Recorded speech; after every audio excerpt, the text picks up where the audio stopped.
माँ बोली, सलोनी तेरे पापा ने तेरे लिए एक लड़का देखा है। लड़का डॉक्टर है, देखने में भी सुंदर है। उसका परिवार तुम्हें देखने के लिए यहाँ आना चाहता है। उनको क्या जवाब दूं? सलोनी गुस्से में बोली, तुम लोग मेरे पीछे क्यों पड़े हो? कितनी बार कह चुकी हो मुझे शादी नहीं करनी। माँ बोली, तू अगले महीने 32 साल की हो जाएगी। तुम्हारे छोटे भाई बहन को भी हमने ब्याह दिया। लेकिन समझदार बन बेटा, पहाड़ सी जिंदगी अकेले नहीं कटेगी। मगर सलोनी ने माँ की बात सुनी ही नहीं। उसने जल्दबाजी में अपनी स्कूटी निकाली और चली गई कॉलेज। सलोनी को कॉलेज लेक्चरर लगे हुए 4 साल हो गए थे। सरकारी नौकरी थी, अच्छा पद था, नैन नक्श भी अच्छे थे और वह दिखने में भी सुंदर थी। बहुत अच्छे रिश्ते आ रहे थे। क्या वह किसी से प्यार करती थी? यह बात घर वालों ने भी उससे कही थी, लेकिन पिता ने इतना तक कह दिया था कि लड़का कैसा भी हो, अगर कोई भी हो, अगर वह बता दे तो वे उसकी शादी सलोनी के साथ कर देंगे। मगर सलोनी थी कि कोई जवाब नहीं देती। आखिर में थक हार कर उसके पिता ने उसके छोटे भाई और छोटी बहन की शादी कर दी। मगर सलोनी की जिंदगी का एक और गहरा राज था, जिसके बारे में उसकी सहेलियां भी नहीं जानती थीं। सलोनी जब सेकेंड ईयर में पढ़ रही थी, तब उसे एक लड़के से प्यार हो गया था। चुपके चुपके बात इतनी बढ़ गई कि दोनों ने हमेशा के लिए साथ रहने का वादा कर लिया। एक दूसरे से शादी करने की कस्में खाई थीं। फाइनल के बाद जब सलोनी पोस्ट ग्रेजुएट करने लगी और उसके प्रेमी गोपाल ने पढ़ाई छोड़कर पिता का गैरेज संभाल लिया, इसी दौरान एक दिन सलोनी ने गोपाल को किसी लड़के के साथ देख लिया। तब उसने उसे तुरंत फोन मिलाकर पूछा कि वह लड़की कौन थी। गोपाल बोला, शक कर रही हो क्या? सलोनी बोली, मैं पूछा है लड़की कौन थी। गोपाल बोला, ऐसे नहीं बताऊंगा, जरा प्यार से बोलो। सलोनी बोली, वो चुड़ैल कौन थी जिसके साथ मजे से घूम रहे थे? गोपाल बोला, तमीज से बोलो, वो मेरे भाई की साली थी। वो एक कॉलेज लेक्चरर है, तुम्हारी तरह चिरकुट नहीं। गेस्ट थी इसीलिए घुमाने ले गया था। सलोनी गुस्से में बोली, मैं चिरकुट हूं और वो एक सम्मानीय महिला। एक दिन और उसके साथ क्या कर रहे, उसे आसमान पर बैठा दिया और मुझे जमीन पर भी नहीं छोड़ा। गोपाल बोला, तुमने भी तो उसे चुड़ैल कहा ना। सलोनी बोली, क्या हो गया है उसे? कुछ कह दिया तो वह कौन सी सुन रही है? याद करो, मैंने तुमसे शुरू में क्या कहा था कि मुझे अधूरा कुछ नहीं चाहिए। कोई मेरा होगा तो पूरा मेरा होगा, वरना मेरी जिंदगी में उसके लिए कोई जगह नहीं है। उसके बाद सलोनी ने फोन काट दिया, फिर गोपाल को हर जगह से ब्लॉक कर दिया। उधर जब गोपाल को पता चला कि सलोनी ने उसे ब्लॉक कर दिया, तो उसने भी गुस्से में उसे ब्लॉक कर दिया। उस बात को 10 साल हो गए थे। उसके बाद वो दोनों बहुत बार मिले, मगर एक दूसरे को इग्नोर कर निकल गए। गोपाल 35 साल का हो गया था, अच्छा कमा रहा था, उसके लिए भी रिश्ते आ रहे थे। फिर भी उसने अभी तक शादी नहीं की थी। सलोनी ने उसे एक प्रण किया था कि कुछ भी हो जाए वह लेक्चरर ही बनेगी। फिर उसने कॉलेज लेक्चरर बनने के लिए दिन रात एक कर दिए थे और अंत में प्रोफेसर बन गई अपने दम पर। सलोनी रोज उसके गैरेज के आगे से गुजरती थी, एक तिरछी नजर गैरेज पर डालती और आगे निकल जाती। गोपाल भी उसका इंतजार करता, जब वह वहां से गुजरती तब उसे छुप कर देखता। वर्षों से आंखें मिचौली चल रही थीं। उनकी उम्र की लड़कों लड़कियों के बच्चे बड़े होकर स्कूल जाने लगे थे और वे दोनों अभी स्कूली वाली छुपम छुपाई खेल रहे थे। अब उनके बीच में कोई नहीं था, अगर कुछ था तो वो ईगो थी, जो खत्म होने का नाम ही नहीं ले रही थी। जवानी ईगो की भेंट में चढ़ रही थी, मगर वे दोनों बेखबर थे।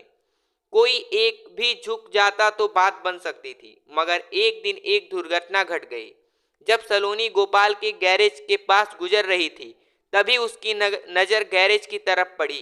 काफी दिन से गोपाल को देखा नहीं था। एक नजर देखने के लिए लालच में अचानक स्कूटी बहककर एक गाड़ी से टकरा गई। वह उछलकर दूर जा गिरी। गोपाल छुप कर सब देख रहा था। जैसे ही सलोनी गिरी, वह बेतहाशा भागकर वहां पहुंचा। उसने देखा सलोनी का हेलमेट फट गया था और वहां लहूलुहान होकर सड़क के बीचों बीच बेहोश पड़ी थी। वह उसे गाड़ी में डालकर अस्पताल लेकर भागा, उसे एडमिट करवाया। डॉक्टर बोले शायद सर में चोट लगी है, जांच के बाद ही पता चलेगा। फिर सलोनी के घर वालों भी वहां पहुंच गए। कॉलेज स्टाफ भी उसे देखने आया, मगर वह अभी बेहोश ही थी। गोपाल अस्पताल नहीं छोड़ पाया। वह बाहर खड़ा होकर टुकुर टुकुर उसे देखता ही रहता। शाम हो गई थी, मगर अभी तक बेहोश ही थी। रात हुई तो सब चले गए, सिर्फ सलोनी का भाई, मम्मी और पापा ही रुके। गोपाल अभी भी वहां था, बार बार ईश्वर से प्रार्थना कर रहा था कि उसे होश में ला दो। वह दूर थी मगर महफूज थी। गोपाल बेफिक्र था, मगर उसे कुछ हो जाने के डर से वह कांप उठा था। वह रात भर कमरे के बाहर बैठा रहता, इस आशा में कि अभी वह आंखें खोलेगी, मगर सलोनी न जाने किस चिर निद्रा में सो गई कि उठ ही नहीं रही थी। रात के 2 बजे थे। डॉक्टर सलोनी को इंजेक्शन वगैरह देकर आ चुके थे।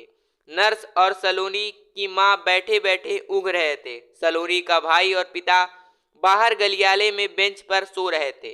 तब चुपके से गोपाल वार्ड में चला गया। वहां सलोनी के बेड पर बैठकर उसका हाथ पकड़कर बोला।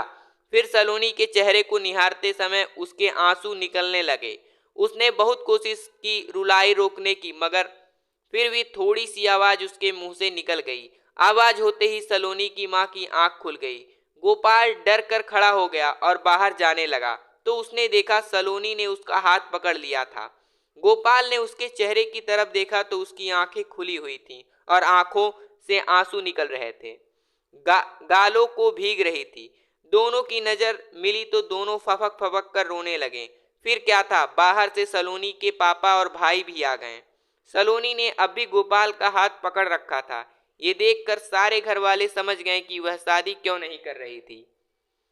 घर वालों ने गोपाल से कुछ नहीं पूछा। वे तो खुश थे कि सलोनी को होश आया था। फिर डॉक्टरों ने बताया कि हेलमेट के कारण सलोनी के सर पर कोई नुकसान नहीं हुआ है, वह खतरे से बाहर है। ये सुनकर सब चेहरे खिल उठे थे। जब वार्ड में गोपाल को सलोनी से अकेले में बात करने का मौका मिला तो वह बोला, तुम बहुत जिद्दी हो। सलोनी बोली, तुम भी कम जिद्दी हो क्या?